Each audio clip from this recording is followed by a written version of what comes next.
el libro es Ameyali, una voz silenciada. Es correcto. No sé si tú quieras decirle a la audiencia la sinopsis o algo antes de empezar con las preguntas. Vale, pues es un libro que de hecho fue muy interesante cómo surgió, porque el año pasado, estamos en pleno COVID, que se paró todo, resulta ser que me sobró tiempo. Y como soy hiperactiva, dije, ¿qué hago? Entonces me metí a un curso. Yo ya había escrito antes otra novela, pero me metí a un curso de escritura de mi primera novela. Y entonces en el curso, hace cuenta que el profesor nos dio como un tema con el cual teníamos que trabajar, o sea, nos dio como señalamientos. Y entonces en esto me empezó a venir a la idea escribir una historia de crítica social, porque creo que no es posible el nivel de violencia y el nivel de deshumanización en el que estamos viviendo en este tiempo, ¿sabes? O sea, creo que es un problema muy grave y es un problema que se repite en muchos países, no solamente en México. Entonces, dije, aunque no es como un género que yo suela tratar, creo que era el momento exacto de alzar la voz y de decir, no podemos continuar con este nivel de matan a millones de personas y no nos importa, y hay muchos animalitos en situación de calle y a nadie le importa, y hay muchas personas que perdieron su dignidad y que la única forma que tienen de sobrevivir es prostituyéndose y a nadie le importa, y la corrupción a nadie le importa. Entonces metí como estas ideas en una sola historia.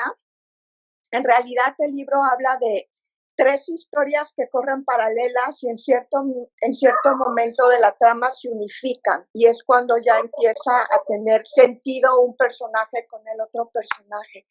Es un poco esto, es un libro complejo. De hecho, cuando ya lo tenía todo semblanteado y todo como muy estructurado, me pregunté a mí misma si debía sacarlo o no, porque era demasiado arriesgado tantos conflictos metidos en el mismo texto. Mira, aquí ya te me adelantaste, porque yo te iba a preguntar qué fue lo que te inspiró a escribir el libro. Entonces, bueno, ya te contesté, perdóname.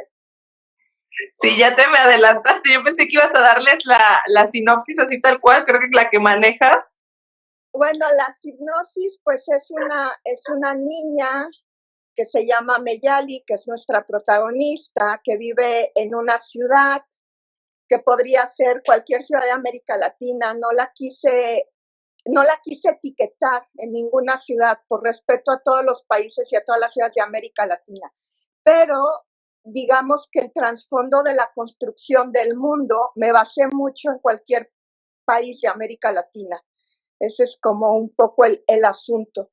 Pues es una niña que es muy pobre, que vive en una gran urbe, que afronta como muchos problemas y vive en un ambiente familiar muy tóxico y muy adverso, que parte de la complejidad de la trama es que la niña ni siquiera fue registrada al nacer, entonces legalmente no existe, aunque existe, va a la escuela de forma irregular porque no la pueden inscribir en forma, porque pues técnicamente es una persona no existente para las autoridades, porque nunca pasó por un registro ante las autoridades. Entonces es como buscar un poco a través de esta historia, pues el darle un poco exposición a todos estos casos y a las problemáticas que nos encontramos cuando a una persona le pasa algo y técnicamente la persona no existe. De hecho, fue un manejo muy interesante eso de que no estaba registrada, ¿no? Porque ahora las autoridades se enfrentaban todavía a más dificultades. Exacto. Sí. Y de hecho, aunque en nuestro tiempo nos suena ridículo pensar que una gente no esté registrada, hay muchas ciudades muy chiquitos donde de verdad las gentes siguen al día de hoy sin estar registradas ante las autoridades. Entonces, pues sí es un problema grave. Sí, sí, sí. De hecho, a mí hubo muchas partes en las que me encanta cómo al inicio te disculpas y dices que vas a utilizar un poquito jerga social para que todo sea como mejor comprendido. Me gustó que hasta te disculpas, pero el lenguaje y la forma en la que está narrado te llega a tocar de muchas maneras. Y tienes razón, no lo ubicaste en un lugar en específico, sino que dejaste abierta la posibilidad para que fuera en cualquier parte de América Latina, de alguna forma. Exactamente, porque me parecía muy irrespetuoso etiquetar, ¿sabes? No quería etiquetar porque pues es un problema mundial. O sea, por ejemplo, yo ahorita estoy en Francia y aquí me llegó la información de la chica, de la pobre chica de Monterrey, de Bani, y aquí hace 2 días pasó lo mismo. Y es algo que tú no creerías que pasaría en un país teóricamente de primer mundo. Y pasó que un inmigrante ilegal que vivía en un edificio de departamentos secuestró a la hija de la portera de ese mismo edificio porque era una niña de 12 años que vivía con los padres y regresaba sola del colegio. Entonces esta persona la secuestra dentro del mismo edificio donde la niña vivía, la secuestra un piso arriba o 2 pisos arriba, la secuestra, la obliga a desnudarse, a tomar un baño, después de esto la viola y después de esto la mata. Y no conforme con matarla, ya no les explico lo que él hizo al cuerpo porque es una brutalidad y una violencia desmedida. Entonces, no quise meterme en decir la historia pasa en tal lugar o en tal lugar porque es ofensivo para todas las personas buenas que hay en todas las ciudades y en todos los países, decirles, tu ciudad es una basura porque pasa esto, me explico. Entonces me parecía como muy, muy irrespetuoso hacerlo y preferí que con toda la inteligencia que tenemos como sociedades, las personas, que cada quien decida dónde le gustaría que ocurriera la historia. Claro, porque como bien mencionas, no es un problema de un solo país, es algo No, que sucede en todos los países y es tan preocupante que no se, o sea, sí se está comenzando a hablar, pero no se está hablando lo suficiente. y no se está reaccionando lo suficiente a nivel de autoridades, o sea, ya a nivel, sabes también que yo creo que mucho del trasfondo de esto tiene que ver con un marcadísimo resentimiento social, o sea, no es posible el nivel, porque vamos antes, y no justifico a los delincuentes, pero antes, hace quizás 20 años atrás, se podían ver en los periódicos que mataban a alguien y punto. Pero ahora no solo es matar a la persona, es la carnicería que hay después con el cuerpo de esa persona. O sea, creo que llegamos ya a un punto en que no es admisible, en que los gobiernos tienen que reaccionar, tienen que poner leyes más firmes, más fuertes, más enérgicas, pero también tiene que haber planes sociales para detectar los focos rojos desde que las personas son chiquitas, porque este nivel de violencia, de brutalidad, no se construye en un individuo de la noche a la mañana. O sea, hay una desconstrucción social muy fuerte, hay un resentimiento muy fuerte, hay una ira hacia todo lo demás, de decir, bueno, como a mí me pasó, entonces pues a mí me vale lo que pase con los demás. Y creo que ese no es el punto. Al final todo ser humano hemos pasado por dramas personales de diferentes índoles y eso no nos da derecho a salir y a ser depredadores con las demás personas. Y creo que estamos normalizando mucho este tipo de problemas porque por desgracia como se vuelven bastante cotidianos, pues la gente se acostumbra, pero el punto no es acostumbrarnos, el punto es reaccionar, cambiar la sociedad, ver qué se puede hacer de planes para fomentar el deporte, fomentar las oportunidades, darles futuro, darles sueños, darles esperanza a estas personas, sobre todo en las clases más bajas, para que cuando crezcan no se conviertan en bombas de tiempo. O sea, creo que esto es un poco lo que quise reclamar a nivel social en este libro. Yo también te iba a mencionar eso de que como es algo tan cotidiano, la gente se va desensibilizando con los temas y ya lo ven como algo como un nombre más en los periódicos, no se ponen a Sí, pensar en el trasfondo. y no se ponen a pensar en el drama de esa víctima y no se ponen a pensar tampoco en el drama de las familias. O sea, simplemente es un nombre más y hoy se llamó Pepita y mañana se llamará Juanita y a nadie le importa. Y creo que eso también es terrible porque al final como sociedad, si no hacemos nada, si no hacemos la voz, nos estamos volviendo cómplices. Sí, esa indiferencia es ser también cómplices. Hay que reaccionar, hay que pues seguir alzando la voz porque es algo terrible. Sí, yo como mencionas, ya a veces solo son nombres y hoy es un nombre, mañana otro y lo vemos Sí, tan normal y no está bien verlo y no, normal no porque está no es bien, normal. no. Es que no es normal, exacto. Y lo peor no solo es que lo vemos normal, o sea, lo peor es el nivel de cómo se revictimiza a la víctima con tal de generar recursos para los medios. O sea, no solo llegamos a la falta de respeto al cuerpo, a la víctima, a los familiares, sino que encima es amarillismo y amarillismo para generar más ingresos y más vistas y todo esto es una total falta de respeto por todos los lados y de verdad tenemos que reaccionar y tenemos que cambiar porque no podemos seguir por ese camino. Como bien mencionas, es un problema que se tiene que arrancar de raíz, o bueno, más que nada irlo trabajando, pero desde sus inicios, porque todas estas personas no un día se levantan y se convierten en eso. No, claro, es una deconstrucción social que viene desde chiquitos y muchas veces viene de niños que fueron golpeados, que fueron violados, que les pasaron mil dramas y que no recibieron terapia, me explico, y que luego cuando van creciendo se juntan con malas amistades, están enojados, tienen orígenes de familias tóxicas y lo que tú quieras. Al final, no es que los justifique, pero sí entiendo que cuando la mayoría de las personas tiene carencias emocionales, tiene traumas de vida y no los trabaja consigo mismos, no va a terapia, no medita, no reflexiona, no lee, no.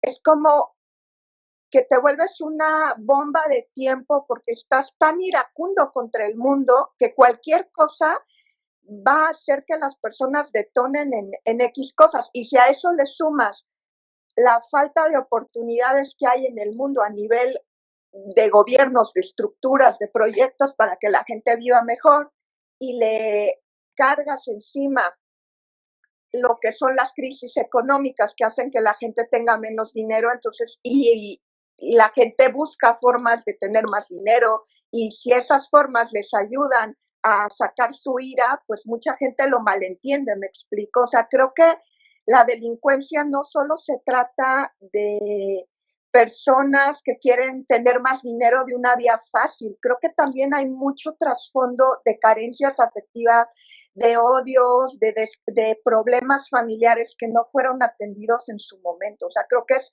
una bomba de tiempo que se construyó a base de muchas problemáticas diversas anidadas en una persona. Y ahí es donde como sociedades sí estamos fallando muy mal porque no las estamos atendiendo y las estamos como, pues eso, normalizando. Dicen, está bien, no pasa nada, cualquier persona un día se tiene que morir como el otro, sí, pero nadie se debe de morir en esas condiciones.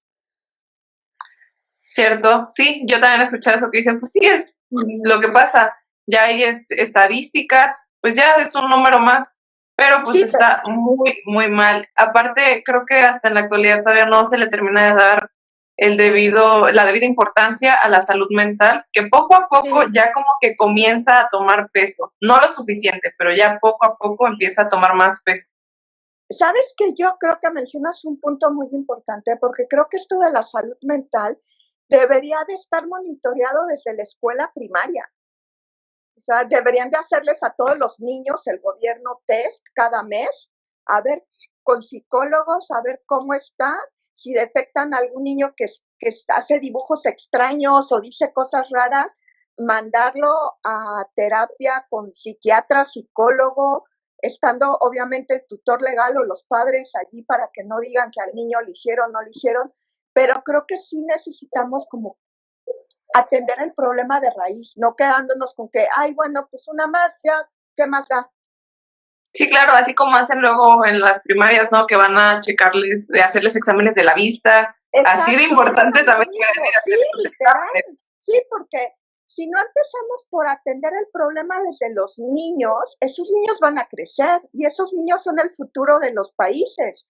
Entonces, si esos niños están mal, pues vamos a seguir viendo más grados de violencia. Y creo que además también parte de que tengamos tan normalizada la violencia, no solo son las problemáticas sociales y la cantidad de volumen de víctimas que hay, que entonces la gente pues lo ve muy normal, sino también creo que mucho es la culpa de los medios.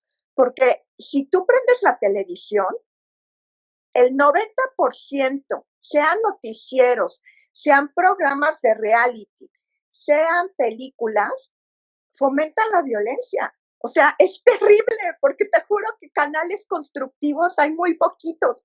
Entonces, sí es como, claro, ¿cómo no queremos que normalicemos la violencia cuando estamos respirando la violencia por todos lados?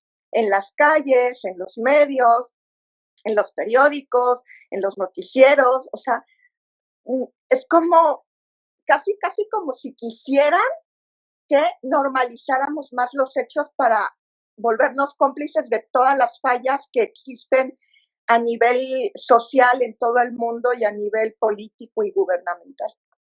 Sí, nos lo meten hasta por los ojos para que ya el cerebro lo asimile como algo normal. Y también los noticieros, como mencionas, las series, las películas, muestran cada vez imágenes como más gráficas, ¿no? Para que Sí, poco a poco el cerebro lo asimile como algo completamente normal. y no lo es, o sea, de verdad que no lo es, ya se perdió como todo el respeto. Y si no tenemos respeto para los niños en poner filtros de qué ven, pues cómo no queremos que después se vuelvan asesinos seriales y cosas así. Sí, claro. Mira, ahorita vamos a pasar a una pregunta que te quería hacer y es ¿cuánto tiempo te tomó escribir el libro? Mira, sabes que yo escribo bastante rápido porque soy medio adicta al trabajo. Ese libro lo escribí en 4 meses. Wow.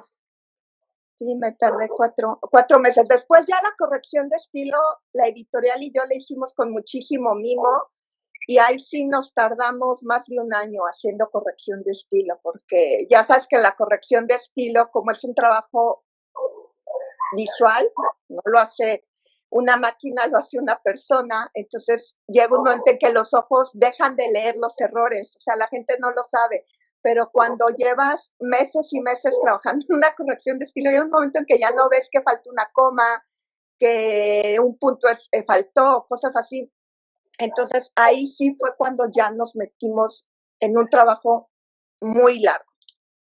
Tienes razón, después de leer varias veces un mismo manuscrito se te empiezan a pasar, hay veces que ha habido palabras que están muy, o sea, una palabra que se ve muy obvio que está mal escrita, pero pues las personas que lo revisaron antes de Sí, tanto leerlo ya lo pasaron ya por no lo alto. leen, sí, porque ya llega un momento en que te sabes el texto casi de memoria.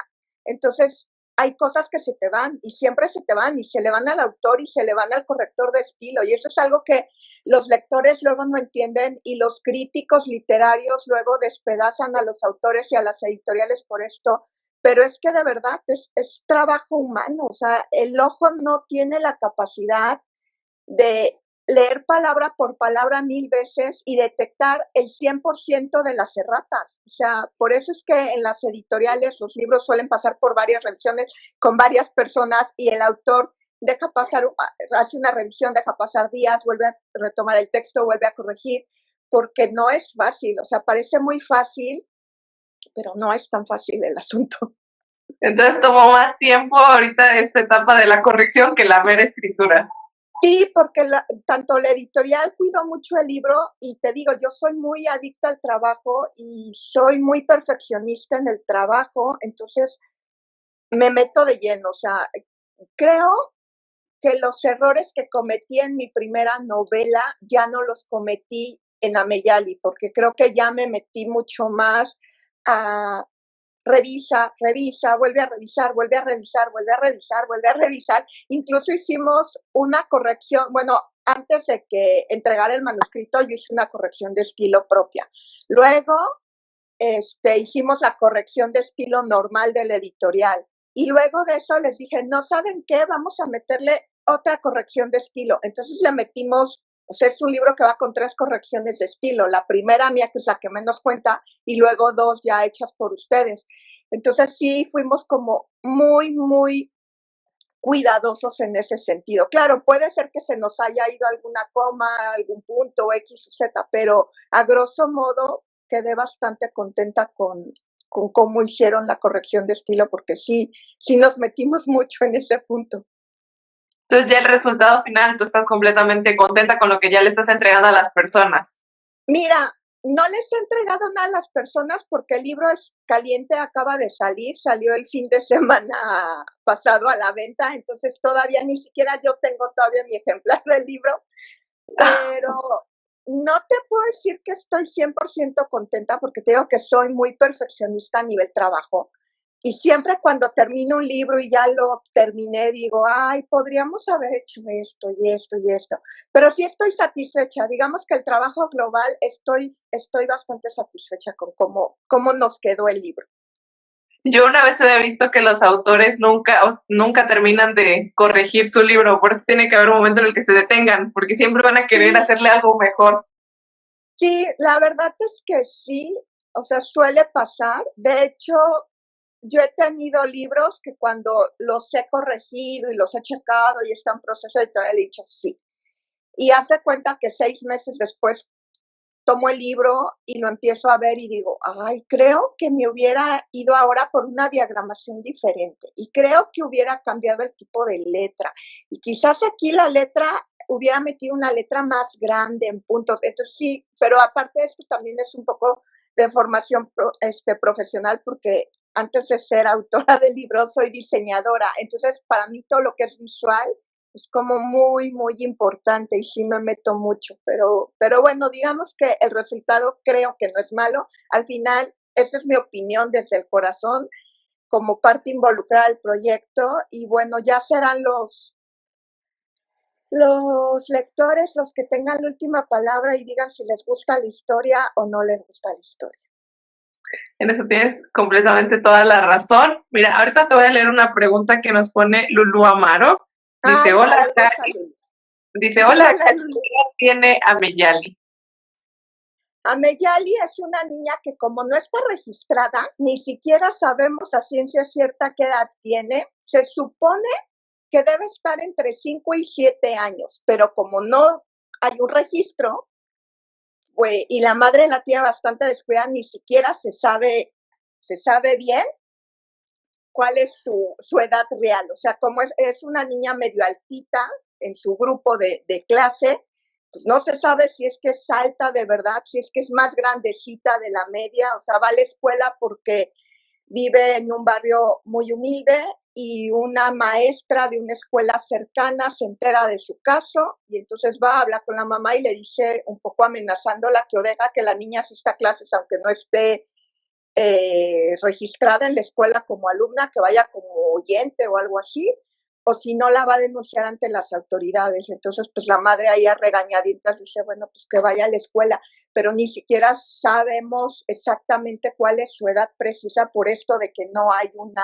acta de nacimiento atrás que dicen qué año nació la niña. Sí. Y bueno, ahora hablando ya de la novela, ¿tuviste alguna dificultad? Dices que eres muy perfeccionista y que rápido escribes, pero pues a veces aparecen algunas dificultades escribiendo, bloqueos, o no sé si tuviste Mira, alguna. bloqueos no tuve. Lo que sí tuve fue una confrontación horrible porque, te digo, yo no suelo escribir de esos temas. Entonces, si era como, no es pareciendo muy irrespetuosa al tocarlo. O sea, eso fue como el foco rojo que me persiguió toda la historia de, ¿me debo realmente meter en esto? ¿No me debo de meter? El lector lo va a entender, el lector se va a ofender. O sea, eso fue lo que me hizo muchísimo ruido al escribir la historia. Eso fue lo que más se te complicó, ¿no? Pensar cómo tocar el tema sin ser Sí, irrespetuosa. exacto, porque no quería ser irrespetuosa, no quería verme amarillista, no quería ser sádica al describir las acciones, me explico. O sea, no quería de ninguna manera agraviar al lector y sabía que era una historia difícil, que era una historia dura, porque tiene varios momentos en que se vuelve un poco cruda la historia, pero traté de bajar un poco la tensión en ciertos momentos, por eso es que hay notas periodísticas y hay las hojas del diario de la niña, porque pensé que de esta manera seguíamos en la historia, pero se cortaba un poco toda la dureza, toda la carga emocional que podía tener. O sea, pensé que si me lo ponía a texto corrido, iba a ser demasiado brutal para el lector y no quería eso. De hecho, yo también te iba a comentar de las notas periodísticas. Eso fue un punto muy positivo a la historia porque la complementaba y de una manera muy, muy precisa, como dices, hacía ese punto y aparte, como que cambiaba tantito el rumbo. Sí, mira, las notas periodísticas se me ocurrieron porque te digo que cuando estaba escribiendo la historia y la leía yo y la checaba, decís que es demasiado brutal. Necesito algún punto que me ayude a hacer como más digerible la historia sin sacar al lector de la historia, porque también cuando cortas un poco la atención en un libro puede ser muy peligroso porque puedes desinteresar al lector con mucha facilidad y lo puedes perder. Entonces pensé, ¿qué herramienta puedo tener para suavizar un poco ciertos momentos en la trama y mantener al lector interesado? Entonces pensé, claro, hay que hacer dos recursos. Hay que hacer un recurso donde a través de notas periodísticas el lector viva el mundo de los personajes y por eso les metí las notas periodísticas. Es como te metes en la historia, me explico, la idea es eso, es que estás leyendo lo mismo que leen los personajes en el mismo periódico. Y luego lo de las hojas del diario de la niña lo hice porque la niña, aunque aparece y aunque es la protagonista, no es una protagonista redonda. O sea, no es la típica protagonista donde vamos a ver una evolución del personaje. Entonces sentí que como aparece y desaparece demasiado rápido en la historia, a pesar de que tiene suficiente peso a lo largo de la historia, me quedé pensando que necesitábamos empatizar más con ella y que para empatizar más con ella necesitábamos conocerla más de raíz. Entonces se me ocurrió este recurso de meter las hojas del diario de la niña y de esta forma la niña pues tiene más peso histriónico dentro de la historia. Sí, o sea, porque a pesar de que la historia, digo, hasta el título, ¿no? El título habla de ella, faltaba un poquito profundizar, empatizar.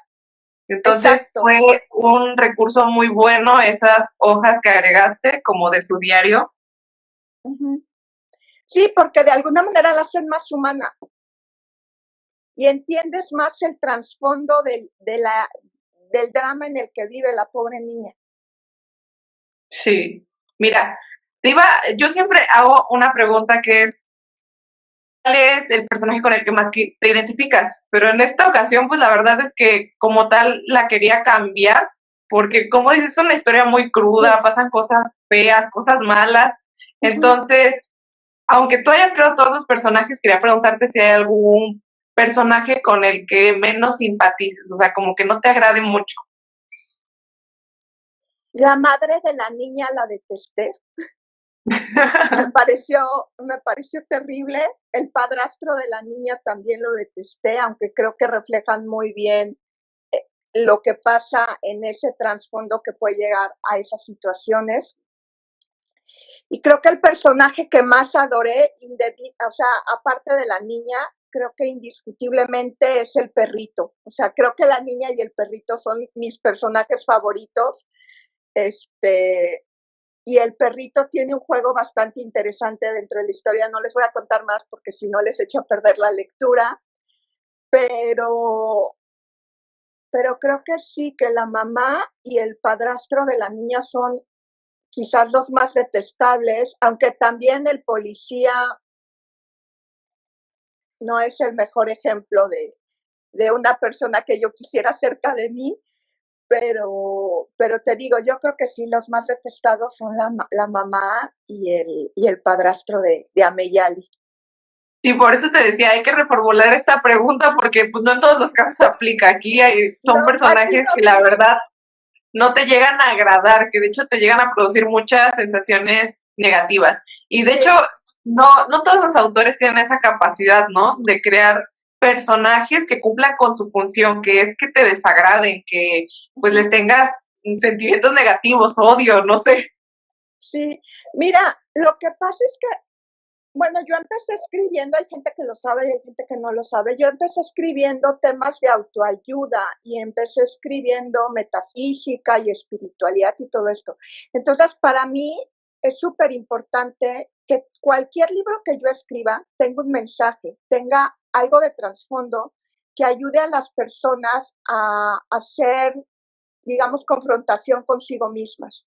En este caso, aparte de la confrontación con uno mismo, quise meter mucho la confrontación social, pero para mí siempre es vital que sea a través de un libro de autoayuda, o sea, a través, en este caso, de una novelette, porque, bueno, técnicamente tiene toda la estructura de una novela, pero no llega a la cantidad de páginas para decir propiamente una novela, se quedaría un poco más como en una novelette.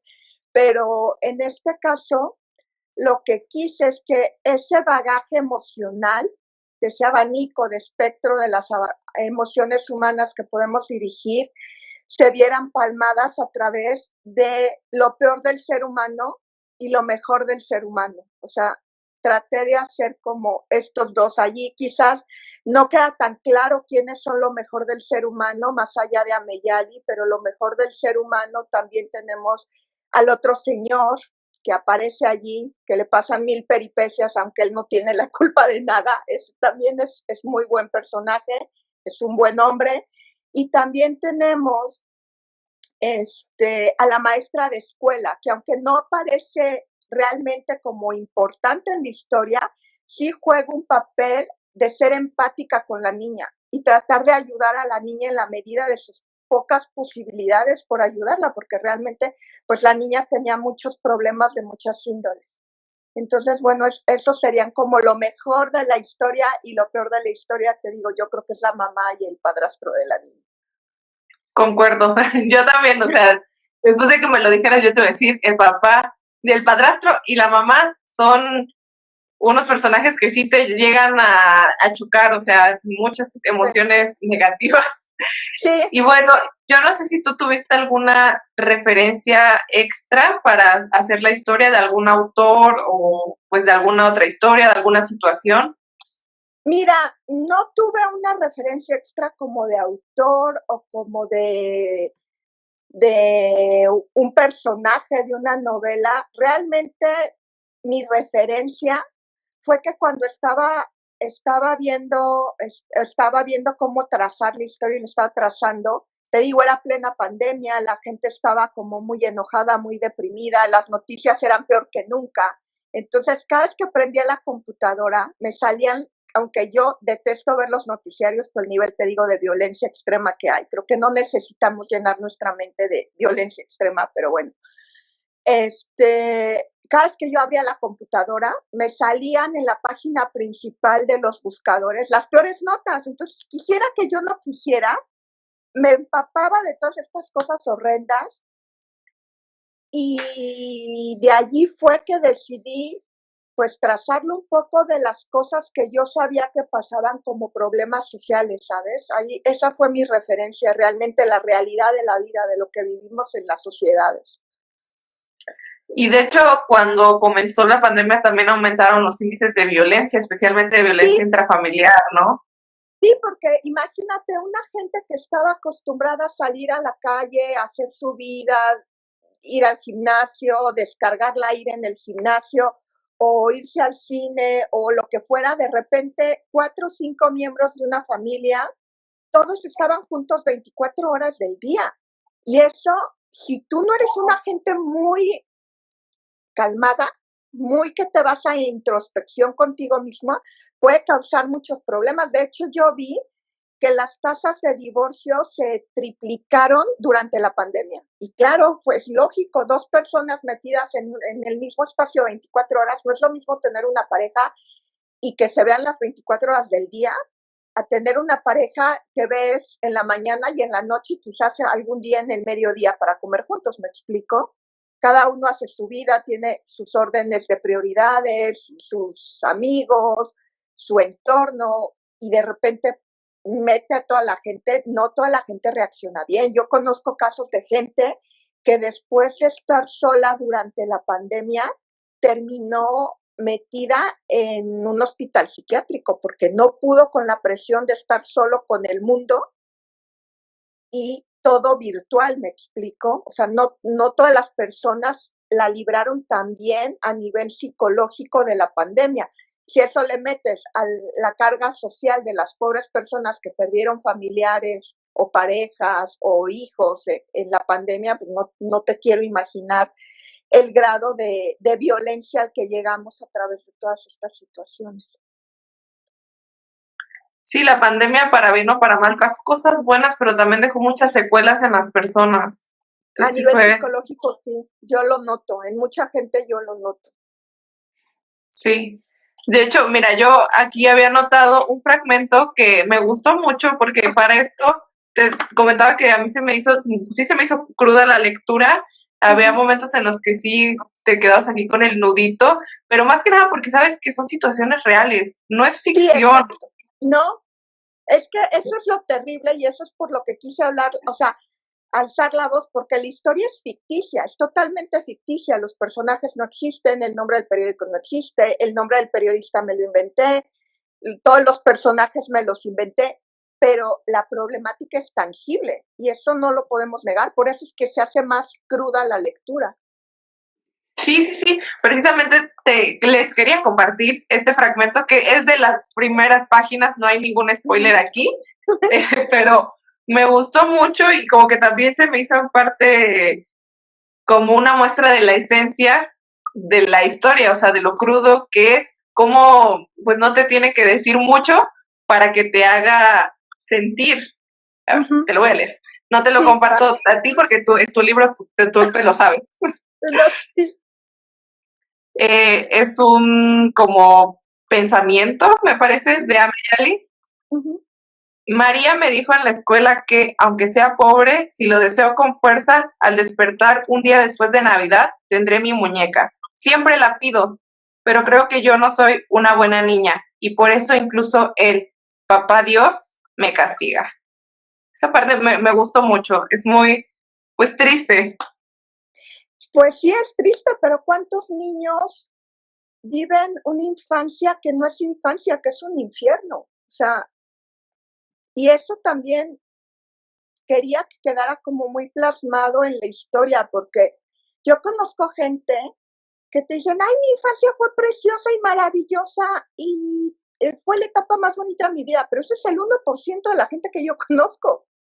El 90 y tantos por ciento de las gentes que yo conozco han vivido unas infancias, o hemos vivido, porque la mía tampoco fue color de rosa, que dices, no es justo que un niño pase por todo esto. Y eso lo quise como reflejar mucho en el personaje de Ameyali, todas esas cosas que les hacen las gentes cuando tienen trastornos mentales, emocionales, carencias afectivas, que lo descargan en sus propios hijos, que eso se me hace terrible, y cómo llega a un punto en que la víctima siente que es culpable de todo, que es lo que le pasa a Ameyali. Ameyali piensa que todo lo que hacen en su entorno está bien y que la que está mal es ella, cuando la pobre niña no hace nada malo, al contrario, se la pasa haciendo cosas para que la quieran, para que la escuchen, para que la respeten, y no pasa.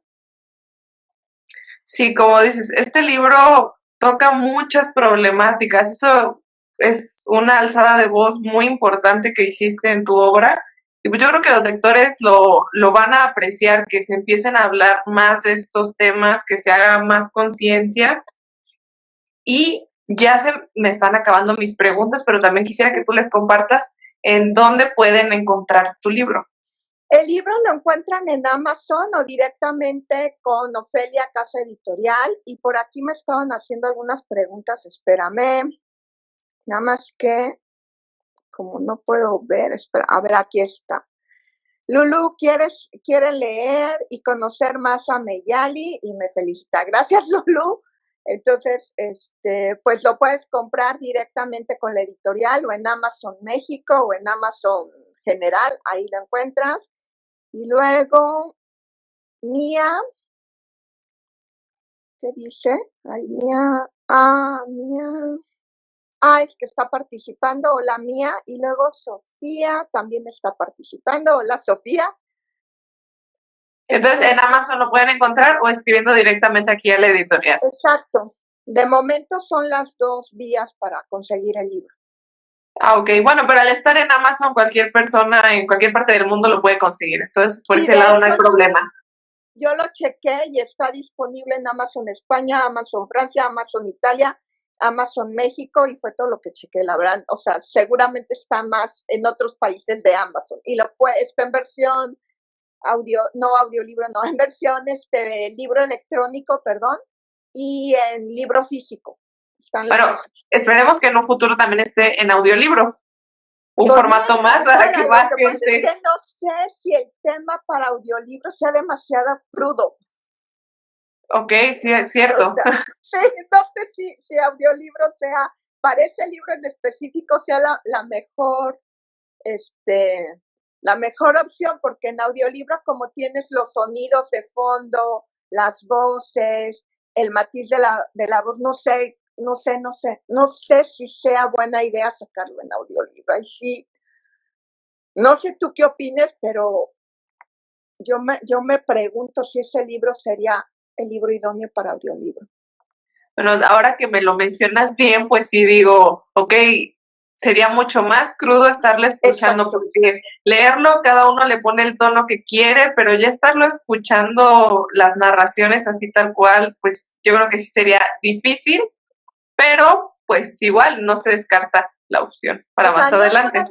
Exacto, no la descartamos, pero no sé qué tanto el lector aguante tanta crudez auditiva, porque en el libro mal que bien, sientes que es demasiado crudo, te paras en la lectura, tomas un café, te distraes, dejas la lectura para otro día, me explico. Entonces tienes como más formas de estar como más tranquila.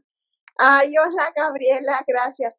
Pero en audiolibro puede ser muy interesante el resultado, pero también no sé si el lector estaría listo para tantas cargas emocionales, porque finalmente los audiolibros, yo no sé si mucha gente de nuestros participantes el día de hoy están acostumbrados a los audiolibros. Los audiolibros lo que tienen es que te llevan a un nivel diferente la lectura, porque tienes música, tienes sonidos, tienes modulaciones de voz, cambios de voz, y todo esto juega un poco como un escenario parecido a cuando estás en una obra de teatro y estás viendo la imagen y estás con los sonidos todo el tiempo y no sé, la verdad, no sé qué tanto nos podría funcionar o podríamos traumatizar mucho al lector. Al final no sé, la verdad, ahí sí que me lo planteo, pero no sé. O sea, sí, es como si viéramos una película que tratara todos esos temas, sería algo muy crudo y no para cualquiera. Sí, de hecho ya con uno solo de estos temas tienes como para que la gente se cuestione cosas. Entonces son demasiados temas metidos en la misma historia y por eso no sé si audiolibro pudiera ser opción. Ahí sí, se los dejo más a criterio de ustedes, porque ustedes saben más que yo si podría funcionar o no en audiolibro. Me dio mucho gusto leer la obra, porque como dices, mencionas muchas problemáticas también, maltrato animal, corrupción, violencia. Entonces, yo creo que a más de una sola persona la vas a dejar cuestionándose. Y eso es algo muy importante. Y es algo que los libros deben de hacer, o sea, sí te deben de dejar pensando, te deben de dejar un cambio en ti. Y yo creo que a Meyali lo logra. Pues espero lograrlo, te agradezco mucho tu opinión. La realidad es que es un libro que hice con el corazón, es un libro que me costó mucho, mucho por esto de hasta qué punto debía abordar estas problemáticas sin ser irrespetuosa para las víctimas de esta situación, tanto para las familias como las personas que están desaparecidas, como para las ciudades, los países, ¿no? La verdad es que traté de manejar el tema con muchas pinzas, o sea, me di mucho las palabras, me di mucho hasta qué punto se podía hacer o no se podía hacer o decir una cosa, porque cuando escribimos un libro, esto es algo que el lector no sabe, el lector piensa que cada palabra está allí por azar del destino, y la realidad es que muchas veces pasamos horas pensando cómo decir algo sin ofender a nadie, pero alzando la voz de la crítica, decir esto no está bien, esto no puede pasar, esto no es admisible. Entonces hubo muchas partes en donde sí pensé, bueno, ¿cómo manejo esto? ¿Cómo digo esto? Incluso, sabes que cuando tenía que trazar el personaje de Ameyali, me costó mucho trabajo porque yo no suelo convivir con niños chiquitos, o sea, vivo en un entorno donde mi hermana no es casada, no tiene niños, yo no tengo niños. Entonces, como que la gente más cercana a mí no tiene niños. Entonces yo decía, ¿de dónde me saco una niña? O sea, así me explico, era como, ¿cómo se comportan los niños? Incluso en mi Facebook les dije a mis contactos y les dije a los lectores, oigan, cómo se expresan los niños, qué dicen los niños. O sea, traté de buscarlo y contacté a una amiga que también es escritora, que se llama Raquel Guerrero, y ella es terapeuta de niños. Entonces le dije, oye, Raquelita, échame la mano, dime qué palabras dicen los niños. ¿Cómo se expresaría un niño que tiene tantos traumas, tantos problemas a nivel emocional? Dime. Y entonces ella me dijo, es que los niños que tienen tantas broncas se culpabilizan mucho. No, ellos no creen que es la culpa de la mamá, la culpa del papá, de los hermanos, toda la carga emocional se le echan a sí mismos. Y se me hizo como muy triste y muy interesante lo que me dijo en esa charla. Entonces, después de platicar con ella, fue que dije, ya creo que ya me quedó claro desde qué postura tengo que hacer hablar a la niña. Y luego, quizás ahorita que hago como flashback hacia atrás, creo que respondiéndote un poco a tu pregunta de cuál fue una de las partes difíciles, te diría el darle voz a Meyali. O sea, ahorita me brinca un poco esto, porque sí fue como, pues, cómo se expresa una niña, cómo la hago hablar, cómo muestro las emociones y las carencias afectivas tan grandes que tiene esta chiquita, o sea, cómo lo manejo. Pero lo lograste. ¿Tú Te crees digo, que lo logré? Bueno, te lo agradezco. sí lo lograste. Ya te lo van a ir diciendo los lectores conforme se vayan introduciendo más a la historia, pero de mi parte lo lograste. Y Pues, gracias. te felicito por la publicación de tu libro que dices que fue recientemente, que salió el fin de semana pasado. Entonces, pues muchísimas felicidades. Me dio mucho gusto compartir este espacio contigo. Y yo no sé si le quisieras decir algo más, un último detallito a las personas para que nos despidamos. Pues primero agradecerles a los lectores que son fieles y que compran cada libro que escribo, porque varios de los lectores que tengo el día de hoy en contacto con ellos son gente maravillosa que me ha apoyado muchísimo y que me siguen desde el primer libro que publiqué hasta el día de hoy. Entonces, lo primero es agradecerles que tengan un voto de confianza hacia mi trabajo, hacia cada proyecto editorial que publico. Decirles que no fue un libro fácil de escribir, creo que ha sido uno de los libros más desafiantes que he tenido que escribir, a pesar de que es un libro muy breve y muy cortito y que traté de que la lectura fuera lo más ágil posible a pesar del tema tan áspero, pero creo que lo importante era decirlo desde el respeto, tratarlo desde el corazón y alzar la voz por todas esas personas que de un día salen a la calle y desaparecen y nunca más se sabe nada y que a nadie le importa, ¿sabes? Creo que eso es lo más terrible del asunto, o sea, porque, ok, a su familia le importa, pero ¿cuántos casos no se hacen virales? ¿Y cuántos casos la persona se muere? Nadie sabe qué pasó con ella. A las autoridades no les interesa indagar. O sea, indagan una semana y en una semana obviamente no van a solucionar los casos y solo investigan los casos que les interesan demasiado porque es gente de clase social muy alta o solo les interesan los casos donde las personas tienen muchos contactos en el gobierno o los casos que se hacen hipervirales como el caso de la pobre Devani. Pero ¿cuántas más no hay atrás? ¿Me explico? Y el problema es que cada vez vemos que la violencia llega a edades más cortas. O sea, antes los delincuentes mataban a las personas, pero escogían víctimas, yo creo que de 30 años para arriba.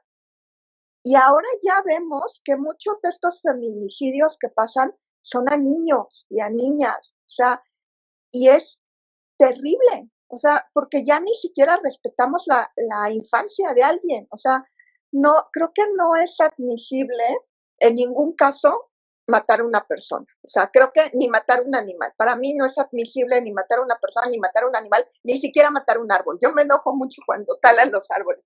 Pero ya el hecho de irnos a matar con tanta violencia a niños, creo que no se vale. Y creo que es algo que tenemos que entender de dónde viene el foco, por qué tanto odio y tanta violencia hacia un pobre niño y una pobre niña. O sea, en un niño hay más inocencia que maldad, ¿me explico? Y si hay maldad atrás es porque el pobre niño ya tiene unos trastornos mentales muy graves, producto de que él mismo ha sido víctima de 1000 cosas gravísimas. Entonces llega un punto en que normaliza demasiado la violencia y porque da por hecho que es la única forma de relacionarse con los demás. Pero, pues lo que yo les diría a los lectores es que ojalá Ameyali logre no solo entrar en sus corazones, sino reflexionar y que lleguemos al punto en que la historia nos pueda ayudar a tener estrategias de ayuda, incluso a los desconocidos. O sea, si ves una chava que está pidiendo ayuda, pues no hacer desconocimiento de causa como muchas veces pasa, ¿sabes? O sea, yo me acuerdo una vez, hace algunos años, que estaba en Roma, en Italia, y estaba pasando y un tipo me empezó a seguir. Pero era un tipo, o sea, te juro, Melissa, de haber medido como 1,90, era súper corpulento, grande, y yo dije, es que, o sea, no me quiere robar porque ya lo hubiera intentado. Para robar a una persona les toma 10 minutos, una cosa así, no les toma más tiempo que eso. Yo dije, no, o sea, no me vibra. Y entonces me acuerdo que me metí a una cafetería y me quedé parada en la cafetería porque estaba llena de personas, era el verano, y me acuerdo que la señora de la cafetería me volteó a ver, me dijo, ¿tienes algo? ¿Te pasa algo? ¿Te puedo ayudar en algo? Y le dije, es que hay un señor que me está siguiendo. Me dijo, sí, ese de afuera, ya lo vi, no te quita los ojos de encima. Me dijo, no te preocupes, quédate aquí el tiempo que necesites. Si quieres que llame a la policía, la llamo. Si no te sientes segura, y vemos que sigue el hombre aquí, yo veo cómo te ayudo, veo cómo te saco, veo cómo te llevo a tu hotel. O sea, no te preocupes. Y creo que esa empatía es lo que nos falta. Y creo que esa empatía podría salvar muchas vidas, ¿sabes? Si tratáramos de ayudar en la medida de lo posible a los demás. Yo sé que además para colmo, como hay tan nivel de violencia, la gente ya muchas veces le da miedo ayudar porque piensa que por ayudar le va a pasar algo. Pero hay 1000 formas de ayudar, o sea, puedes ayudar hasta llamar al policía por teléfono, a la Cruz Roja, tomarle una foto a la gente que sientes que está en peligro y decirle a alguien, oigan, estoy en tal ubicación, hay una chava o una niña o un señor que le está pasando tal o cual cosa. y cómo podemos ayudarla, cómo podemos proteger a la persona. O sea, creo que eso es como algo muy,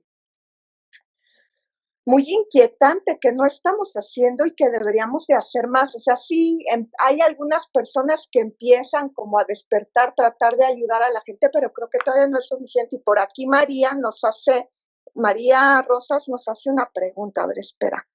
A propósito de este tema de la violencia y los niños, leí Partes de Guerra de Jorge Volpi, donde trata este tema. Normalmente vienen de familias desintegradas. Sí, concuerdo contigo, María, era un poco lo que estábamos diciendo. Vienen de familias donde no fueron respetados, donde fueron agredidos, fueron golpeados, fueron violados, donde los padres les hablaban de forma muy ofensiva, muy despotiva, donde no les enseñaron a ser valiosos, no les enseñaron a sentirse amados, no les dieron valores, no les dieron educación. Es un problema pues muy grave porque tiene muchos trasfondos, tiene la minimización que al final deja huella en una persona, y una persona que fue minimizada durante años, si no trabaja consigo misma, y la mayoría de la gente desgraciadamente no tiene la valentía o no tiene la capacidad de saber que tiene que trabajar consigo mismo para sanar estas situaciones, pues no lo entiende y simplemente se enoja y desquita su enojo con todos. Hay una parte del libro donde quise plasmar este enojo social, donde una persona dice: tuve tan mal día que salí a la calle buscando una rata para matarla o un animal para pegarle, y como no encontré nada, le pegué un muro o cosas así. Entonces, creo que lo que bien menciona María, sí viene muchísimo de la falta de estructura familiar, de la falta del amor de los padres hacia los hijos. Y creo que allí también los gobiernos deben de dejar de promover que la gente tenga hijos como conejos, y deben de enseñar a la gente que tú no debes de tener un hijo si no tienes las condiciones para tenerlo bien. Y no hablo solo de dinero, hablo de que tengas salud mental, que tengas salud física, que tengas tiempo para educarlo, ganas de educarlo, que tengas una buena relación con tu pareja, donde haya respeto, donde haya dignidad, donde haya seguridad, donde no haya malos ejemplos, porque un niño es como una esponjita, va a absorber todo lo que hay en torno a donde vive. Y esto es lo que pasa, que estos niños que crecen no solo en barrios marginales, porque muchas veces también hay delincuentes que crecieron en los mejores entornos sociales, y dices, ¿por qué es un delincuente? O sea, no podemos decir que solo es una problemática que viene de los estratos socioeconómicos bajos. De hecho, hace unos años hubo un caso de unos niños, unos chavos que habían estudiado en el colegio alemán en México, en la Ciudad de México, y luego estudiaron en el ITAM, eran egresados del ITAM o estaban por terminar la carrera en el ITAM, y una noche se fueron de copas dos amigos y subieron al coche una prostituta, y uno en alemán al otro le dijo que la mataran, y la mataron. Entonces, ¿qué carencias? O sea, nosotros creemos que porque estaban en una clase pudiente no tuvieron carencias, pero evidentemente si mataron a la prostituta, y creo que la dejaron tirada por el periférico, algo así, pero fue un horror en el momento. Esas carencias afectivas, emocionales, se pueden dar en cualquier nivel. O sea, creemos que solo es clase baja o clase media baja, pero puede pasar en cualquier punto. Al final, un niño desatendido, un niño donde no se sintió amado, no se sintió respetado en su familia, los hay en todas las clases sociales, y eso también lo tenemos que entender, porque hay que solucionarlo en todas las clases sociales, no solamente en una.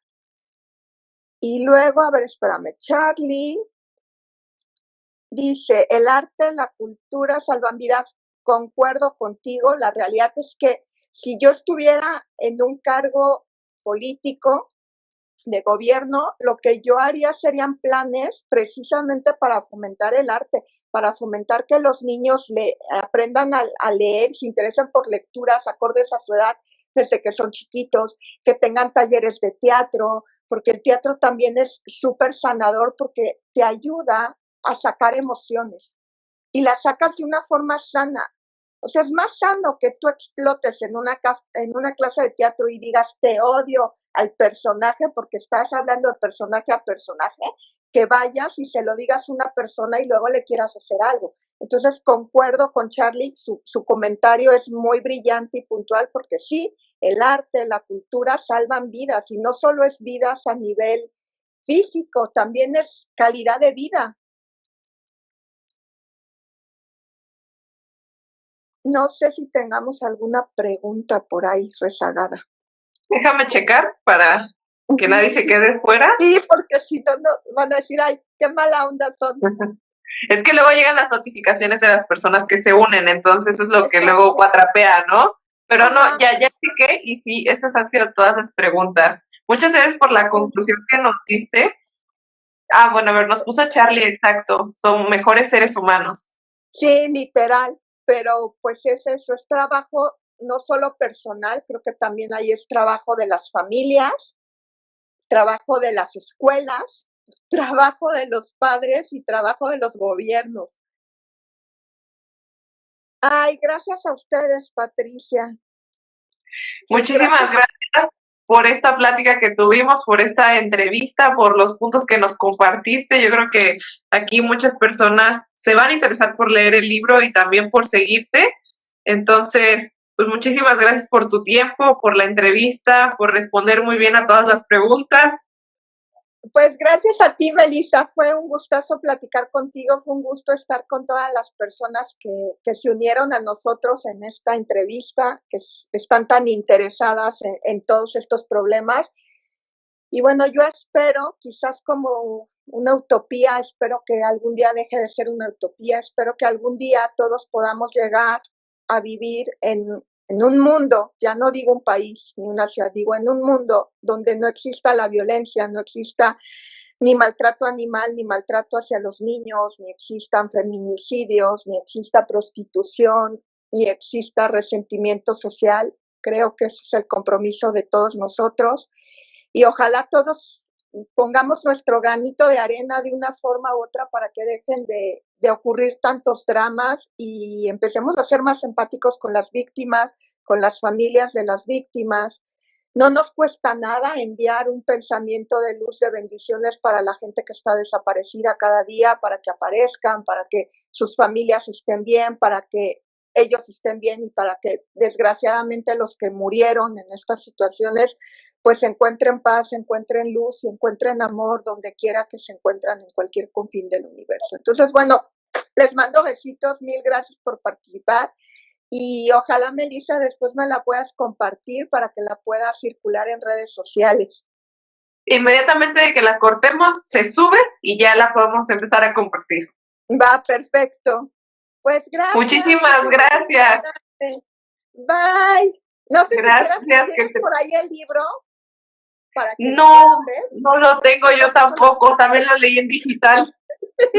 Bueno, pues si no, después ahí les compartimos la portada del libro para que lo puedan identificar. Pero mil gracias. Bye. Muchísimas gracias, nos vemos, hasta luego. Bye. Bye. Ahora.